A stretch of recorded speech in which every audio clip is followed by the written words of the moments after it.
The meeting call will come to order. We are now holding this week's Louisiana Ag Teachers Meeting. Madam Vice President, are all officers at their stations? I shall call the roll of officers, determine if they're at their stations, and report back to you, Madam President. The Sentinel. Station by the door. Your duties there? Through this door pass many friends of the FFA. It is my duty to see that the door is open to our friends at all times and that they are welcome.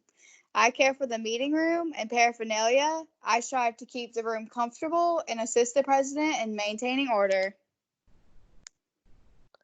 The Reporter. The reporter is stationed by the flag.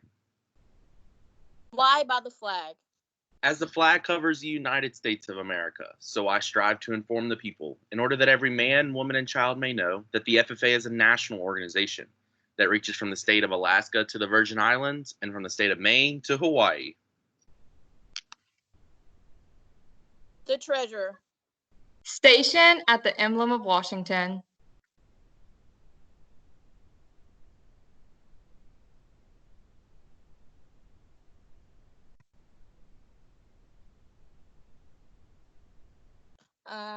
Your duties there? I keep a record of receipts and disbursements just as Washington kept his farm accounts, carefully and accurately. I encourage thrifts among the members and strive to build up our financial standing through savings and investments. George Washington was better able to serve his country because he was financially independent. The Secretary. Stationed by the ear of corn. Your duties there? I keep an accurate record of all meetings and correspond with other secretaries wherever corn is grown and FFA members meet. The Parliamentarian. Stationed by a copy of Robert's Rules of Order. Your duties there?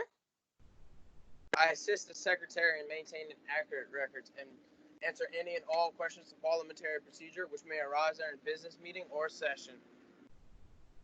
The Advisor. Here by the owl. Why stationed by the owl? The owl is a time-honored emblem of knowledge and wisdom. Being older than the rest of you, I'm asked to advise you from time to time as the need arises. I hope that my advice will always be based upon true knowledge and ripen with wisdom. Madam Vice President, why do you keep a plow at your station?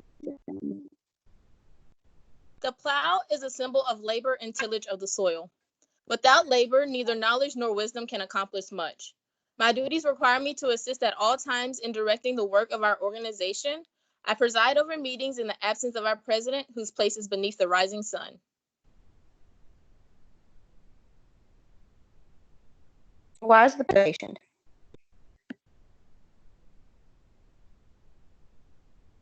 The rising sun is a token of a new era in agriculture. If we will follow the leadership of our president, we shall be led out of the darkness of selfishness and into the glorious sunlight of brotherhood and cooperation. Madam President, all officers are at their stations. Thank you, Madam Vice President. The Secretary will dispense with the roll call. FFA members, why are we here? To practice brotherhood, honor agricultural opportunities and responsibilities, and develop those qualities of leadership which an FFA membership possess. May we accomplish our purposes. I now declare this meeting duly open for the transaction of business or attention to any matters which may properly be presented. Thank you so much for allowing us to be able to continue saying opening ceremonies for everyone. We really appreciate it. We hope that this meeting goes incredibly well for you all. And once again, thank you. Jaden, I can't thank you enough for leading this team and reminding them to come in and putting all that together every week. It really helps me in the middle of the week at 11 o'clock every Wednesday to hear you guys doing opening ceremonies. I hope it's a blessing to everyone in the room. And thank all of you guys on the team for coming in and serving in capacity as state officer and opening our meetings in this way. We will move to Mr. Boyce. I believe I saw Jerry in here to give us an update on our fundraisers coming up this summer. Yes, Dr. Smith. I echo those same sentiments, Jaden. What a great job it is to have your commentary and leadership on display for every Wednesday morning meeting. This has really been a rite of passage, a little bit of normalcy added to my day. So thank you on behalf of the foundation as well. Dr. Smith, we are going forward with our 2 summertime fundraisers. We will have the Blue and Gold Golf Tournament at some point in July, as long as our state-owned golf course relaxes its restrictions. I'm expecting to hear more on that over this coming weekend, but we are going forward to play the Blue and Gold Tournament. As far as the second fundraiser, which was the inaugural clay tournament, Sporting Clay Shootout, last summer we did in Port Allen, Louisiana. We'll move it up to Natchitoches, Louisiana. The Natchitoches Shooting Sports Range is graciously agreed to host. We are moving forward on setting a date as well with those folks. They are open as of now with limited hours. So we will probably speak with their board president, Mr. Brian Carroll, and deliver you guys that date, I would say within the next 2 weeks. We have a stakeholder phone call today on tap with the folks over at Ardent Mills. I'm going to be listening in on their phone call regarding internship possibilities, and we have a national FFA foundation fundraising call tomorrow on May 14th at 11 a.m. hosted by Mr. Jim Williams that I will be happy to report back to you guys next Wednesday and let everyone know how it affects our Louisiana State FFA Foundation. I will be going to the office on next Monday for the first time in a long time, and I can't tell you guys how great it is to see this sort of progress. So thank you for your time, and if there are any questions, please feel free to ask. All right. I don't see Samantha in here. I know that's Todd. That's Todd Tarifa's cell phone number dialed in.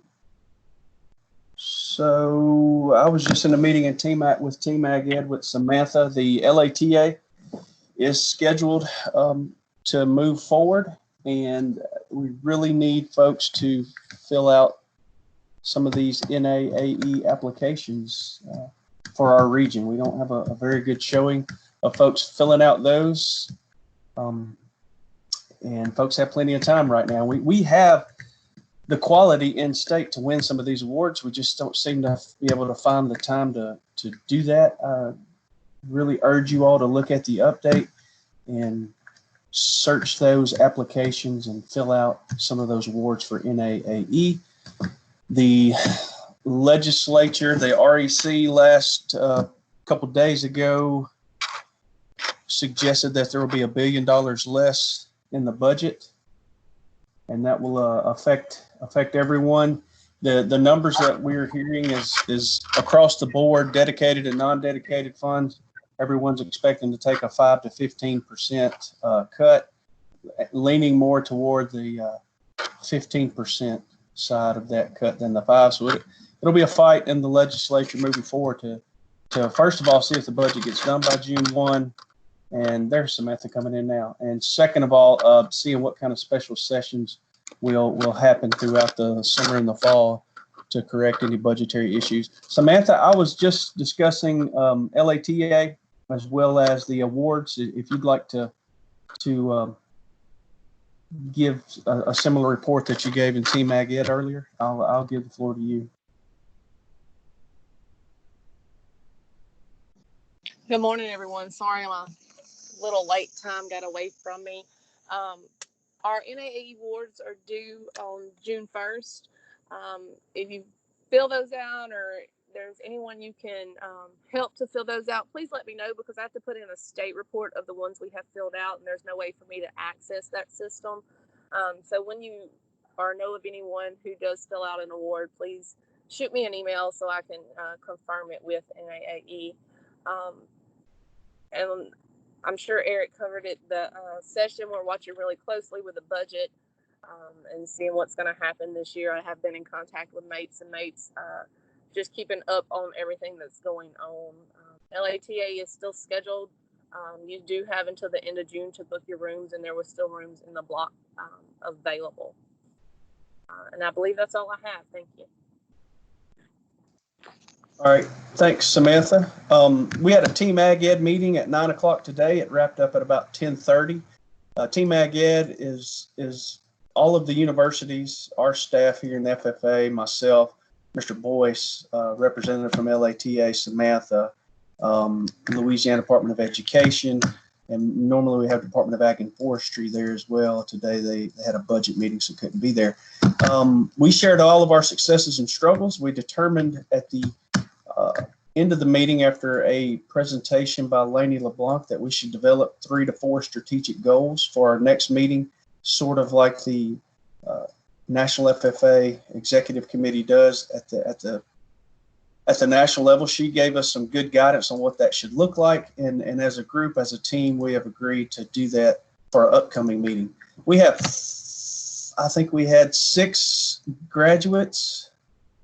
I could be off a couple there. Dr. Blackburn, you fill me in. I forget how many LSU had. I know at the end of the day, Tech had 2 graduates. One of them's already committed to go to Texas, and one of them's looking for a job here in Louisiana aggressively. Same thing in McNeese. They have 2 certified teachers. One of them has already applied to Texas looking for a job. One of them is currently seeking a job in the state. Actually, I think McNeese had 3, and one of the folks from McNeese, Miss Vadrine, has already accepted a job in Ascension Parish. So half of our undergrads have already went to Texas. So if anyone knows of any jobs coming open, please let us know so we can put it on our website and advertise it to these folks. The student coming out of Louisiana Tech will go anywhere. He's not dedicated to just North Louisiana jobs. He'll go anywhere to get his foot in the door and get started.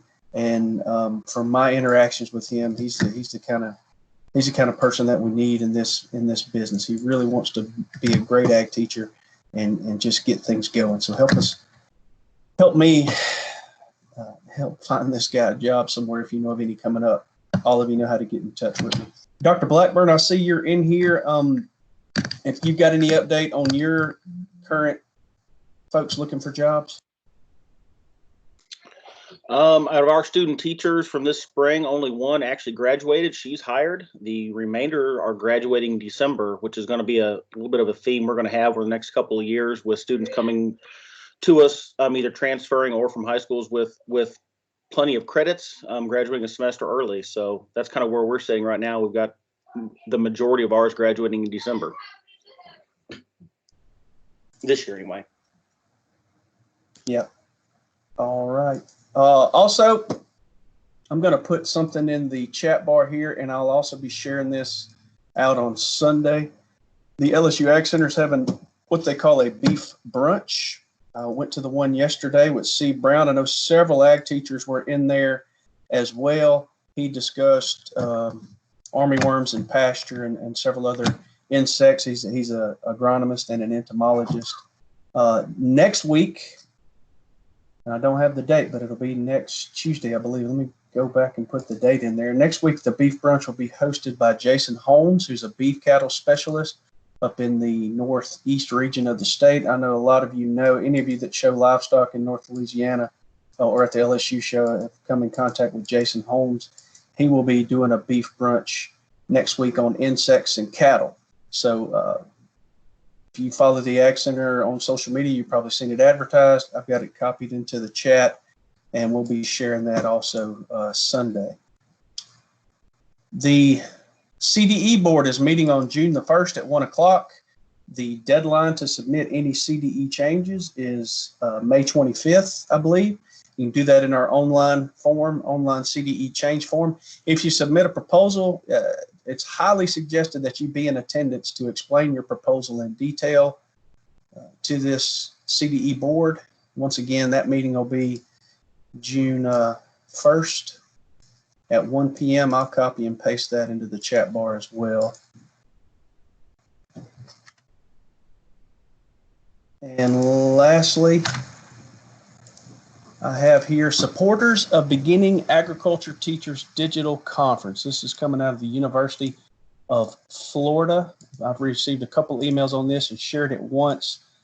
This will be June 1st through the 4th from 3 o'clock to 5 o'clock every afternoon. You do have to pre-register, but everything about this conference is free. I've applied to be a presenter at the conference. I believe one of our young teachers has also applied to be a presenter at this conference. It's a national scope. Any person that is a young teacher, 0 to 3 years of experience, highly suggest that you log into this to get some resources and some tools that you can use in your program. That's all I have to discuss this week. Mr. Lejeune, if you want to give an FFA update, the floor is yours. Thank you, Dr. Smith. Good morning, everybody. First off, I want to give you a massive, massive thank you, huge shout out. I appreciate you to all the teachers who are currently grading award applications digitally. I know that was definitely what we would consider a last minute thing to throw on to our repertoire of activities this year with no real professional development on how it was going to work. It looks like it's working fine. I've gotten calls, emails from a few of you with questions, but for the most part, I see the results rolling in. I would highly, highly, highly speculate that we're going to continue with some form of virtual grading even into the future once this COVID pandemic is over. I think it's just too easy to get files to you digitally, to have you do digital grading either on a tablet or a computer. I would still like to do an in-person grading day next year, but I do think that instead of bringing in piles of paperwork, we're going to do it digitally, and you can sit together on your computers and tablets and do the grading. The advantages are that we don't lose paper. It's a lot easier to organize it. It's a lot easier for you just to send an email or upload a document versus print it and bring it in. There's no chance of us losing it in the mail.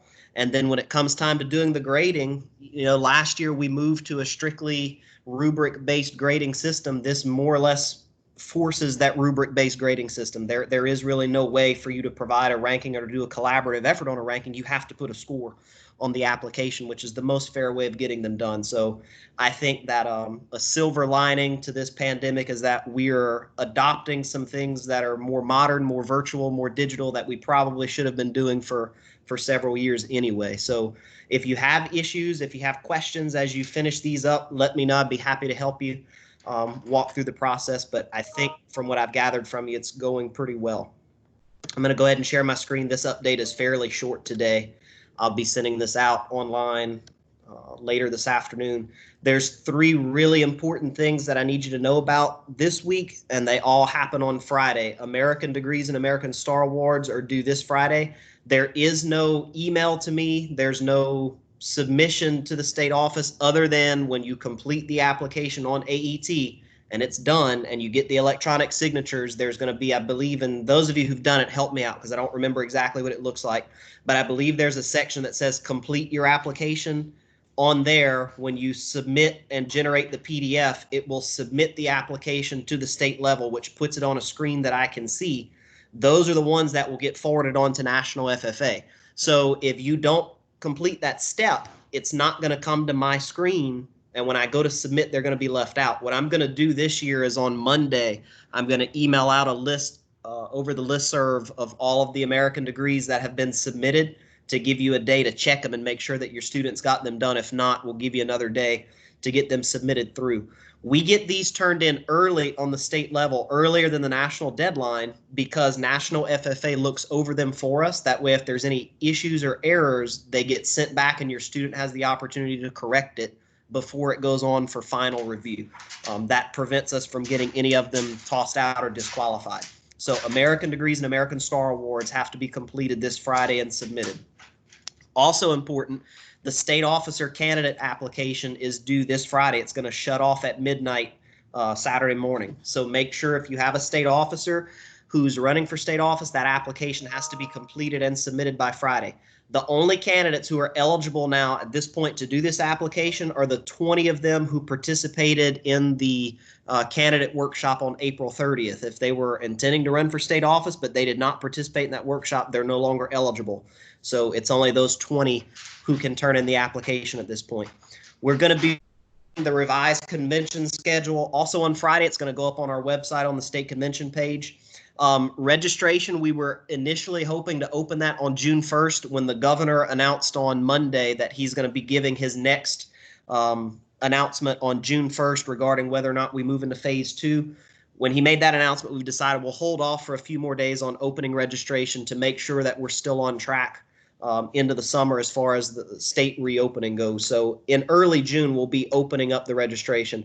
Dr. Smith asked this morning how we would handle CDEs. There's going to be a separate registration for the convention and spring CDs that'll take place on August 3rd and 4th, separate from the convention registration. We started doing that last year. We'll keep it separated again this year. In addition to that, again, if you check on our website, we've got all the current updates. We've updated a few things this week as it regards applications and when registrations are going to reopen.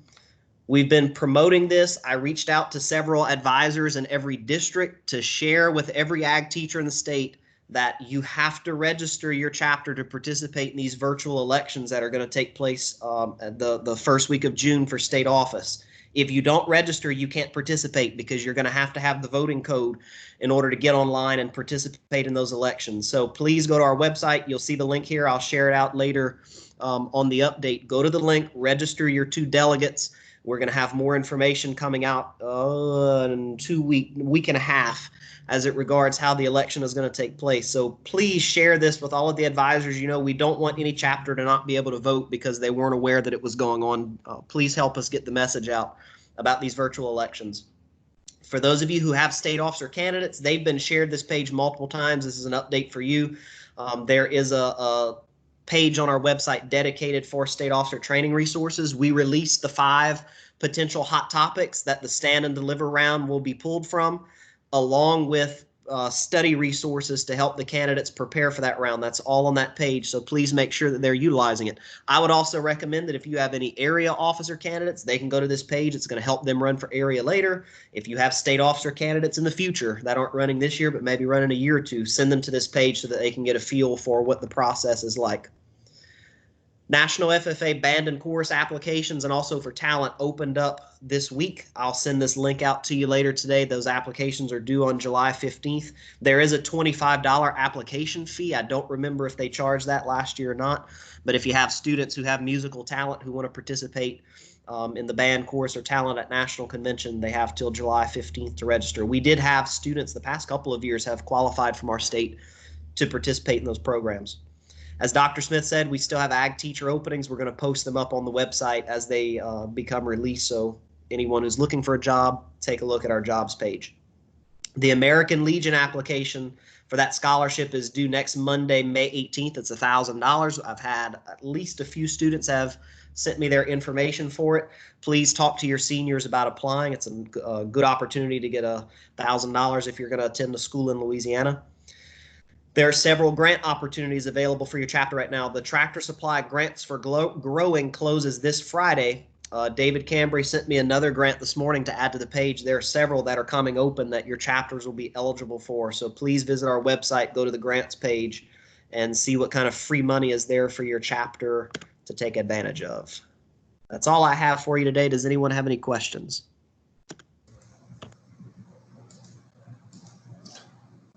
Thanks, Cade. I've got 3 things under new business that I put down today. I'll just share my screen and put it up here. Can you see my screen? Not yet. Hang on. Yeah, I got to click share. All right. Got to click it twice. What about now? Yeah, we can see it. Is it legible? Do I need to Yes. make it bigger? Okay, so we had district meetings at camp last year, and I thought that was very successful as far as spreading our message and getting the mentorship program off of its feet and getting feedback from the districts of things that we were doing well, things that we needed to add, things that we needed to take away. We will do those virtually.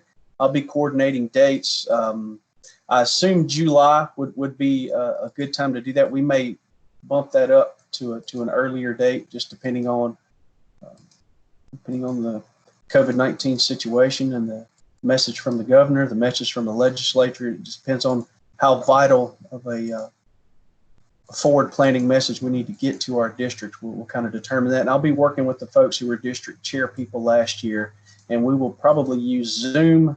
16 districts. We don't want to have 16 different days of meetings. We'll probably pick 3 or 4 days and use the Zoom breakout room to have those district meetings at kind of a condensed time. I'm looking for STEM lessons. We were going to have a STEM night at FFA camp, like we had animal science night this past year.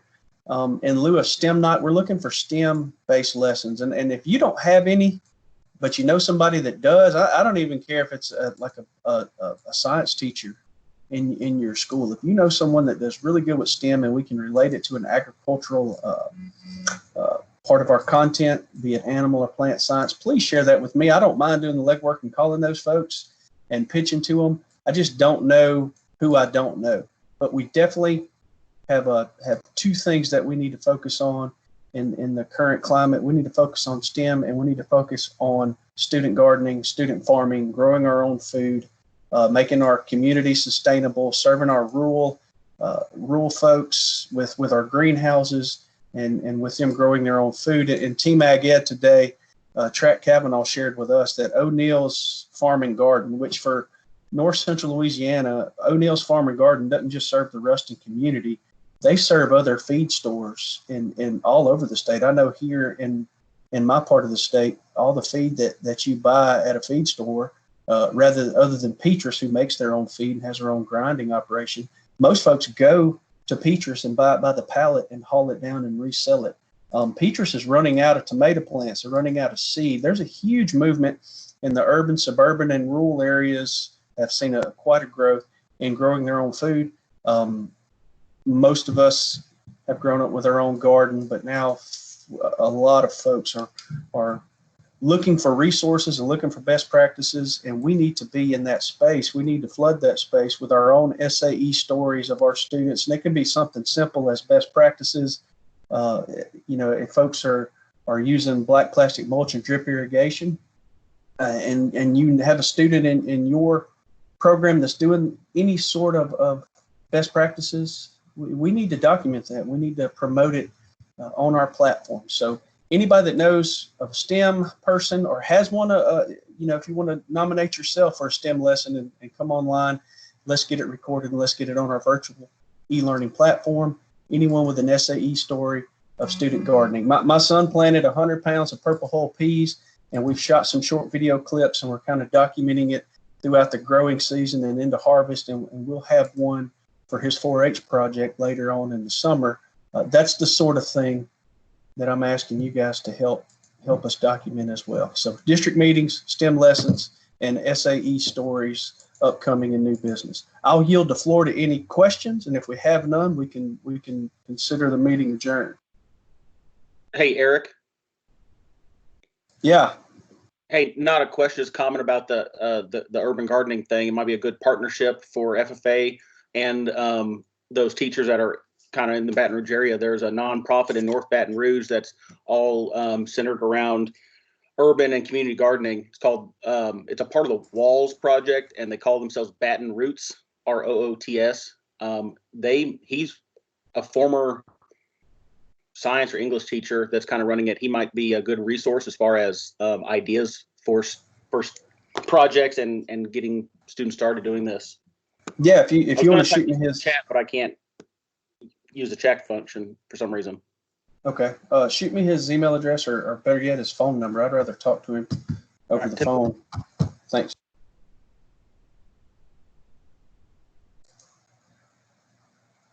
All right, guys, as you go out upon your week, I wish you well. I wish you health and wellness, and we appreciate everything that you guys are doing. We'll see you next week.